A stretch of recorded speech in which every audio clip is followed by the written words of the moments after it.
चलिए, तो बिहार विधानसभा के शीतकालीन सत्र का आज चौथा दिन है और आज चौथे दिन भी अहम चीज़ों पर सदन के अंदर चर्चा हो सकती है और सरकार की ओर से भी कई महत्वपूर्ण चीज़ें हैं जो आज देखने को मिल सकती हैं। इससे पहले जो 3 दिन सदन की कार्यवाही चली है उसमें जमकर हंगामा हुआ है, चाहे विपक्ष की बात करें या फिर सत्ता पक्ष की बात करें। विपक्ष ने जो सवाल पूछे हैं, सत्ता पक्ष ने भी उसका भरपूर जवाब दिया है। अब तक अगर प्रमुख बिंदुओं पर बात करें तो बेतिया राज अधिनियम की चर्चा हुई है। इसके अलावा आज देखिए अल्पसूचित और तारांकित प्रश्न से जो है वो शुरुआत होगी सदन के अंदर कार्यवाही की और इस पर निगाहें बनी रहेंगी कि इसमें किस तरह के प्रश्न पूछे जाते हैं। विपक्ष का शोर आज एक बार फिर से देखने को मिल सकता है।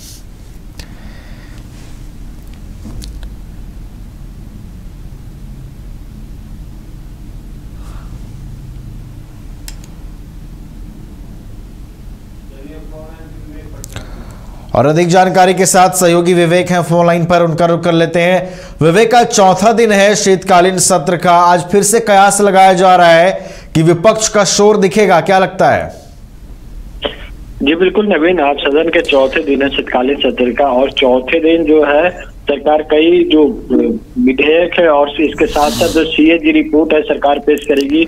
बता दें कि बिहार सरकार के द्वारा 2016 से 2022 तक जो सीएजी रिपोर्ट है सदन के पटल पर रखा जाएगा। बता दें कि वित्त मंत्री जो है सम्राट चौधरी अभी जो डिप्टी सीएम है वो सदन के पटल पर रखेंगे। इसके साथ साथ जो 4 जो विधायक जो चुनकर आए हैं उनके लिए एक तरीके से ब्यौरा भी बनाया जाएगा। उसके साथ साथ जो है 4 विधेयक भी सदन के पटल पर रखा जाएगा। सम्राट चौधरी सदन के पटल पर रखेंगे। इसके साथ साथ भी बता दें कि आज विपक्ष कई मुद्दों को लेकर सरकार को घेर सकती है, क्योंकि जो जिस तरीके से बिहार में लॉ एंड ऑर्डर हो, इसके साथ साथ जो कल दिन भर देखे सदन के फर्स्ट सेशन तो सदन चला, लेकिन सेकंड सेशन में जैसे ही सदन की शुरुआत हुई तो वक्फ बोर्ड को लेकर लगातार बवाल चल रहा और तेजस्वी यादव ने खुद सदन में खड़े होकर नीतीश कुमार को इशारा करते हुए और एक दूसरे से इशारों में बात होती हुई रही। और उसके बाद जब तेजस्वी यादव प्रेस कॉन्फ्रेंस करते हैं उसके बाद कहते हैं कि हम नीतीश कुमार से क्या इशारों में बात हुई है, सारे बात तो पब्लिकली कहा नहीं जा सकता, लेकिन इशारों में बात हो रही है।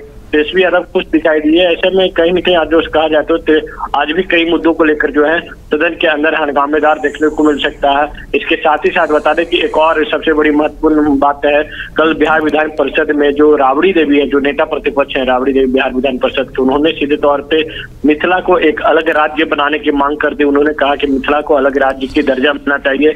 इसके साथ ही साथ जो बीजेपी के जो तमाम जो विधान परिषद सदस्य थे, तमाम लोग सदन के बाहर आकर प्रधानमंत्री नरेंद्र मोदी को धन्यवाद व्यक्त कर रहे थे, जिस तरीके से उन्होंने मैथिली को संविधान के दर्जा देने की बात कही और उसके तरीके से मैथिली का जो परंपरा है मखाना और जो टोपी वो पहनकर तमाम जो परिषद से तमाम परिषद बाहर आकर बीजेपी के हो चाहे वो जदयू के हो, तमाम जो लोग आकर प्रधानमंत्री नरेंद्र मोदी के व्यक्त जता रहे थे। उसी समय आकर राबड़ी देवी ने दिलीप जायसवाल के कंधे पे हाथ रखते हुए आशीर्वाद दिया। इसके साथ साथ कहा कि जो बिहार को एक जो मिथिला की एक अलग स्टेट की उन्होंने मांग की और लगातार विरोध भी करते नजर आ रहे हैं। जी बिल्कुल विवेक, देखिए एक और चीज है, बिहार सरकार जो सेकेंड सप्लीमेंट्री बजट है 2024-25 के लिए, इसमें एक सब्सिडी की मांग है विवेक। और देखिए आज ये भी एक अहम चीज है जिस पर सदन के अंदर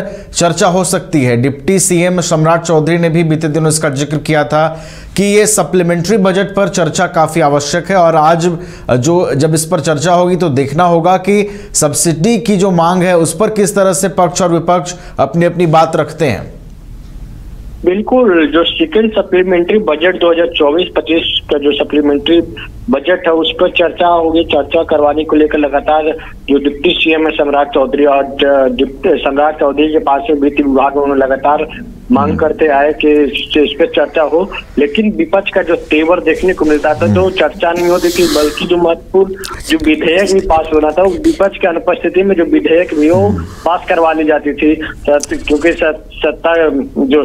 सत्ता पक्ष के पास बहुमत काफी है।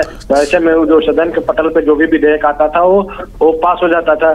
और अब जो सप्लीमेंट्री बजट 2024-25 की है वो उस पर चर्चा करवाई जाएगी। इसके साथ साथ जो कटौती प्रस्ताव है उस पर भी चर्चा होगी। बता दें कि मांग और कटौती प्रस्ताव जो है उस पर चर्चा होगी। और इसके साथ साथ जो 2016 से 22 तक का जो सीएजी रिपोर्ट है वो सीएजी रिपोर्ट आज सदन के पटल पर रखा जाएगा। जी नवीन, चलिए, तो काफी अहम दिन है। चौथे दिन कई महत्वपूर्ण चीजों पर सदन के अंदर चर्चा हो सकती है। सप्लीमेंट्री बजट 2024-25 में सब्सिडी की मांग पर सबसे महत्वपूर्ण जो चर्चा होगी उस पर नजरें बनी रहेंगी। बहुत बहुत धन्यवाद विवेक आपका हमारे साथ जुड़ने के लिए और तमाम जानकारियों के लिए।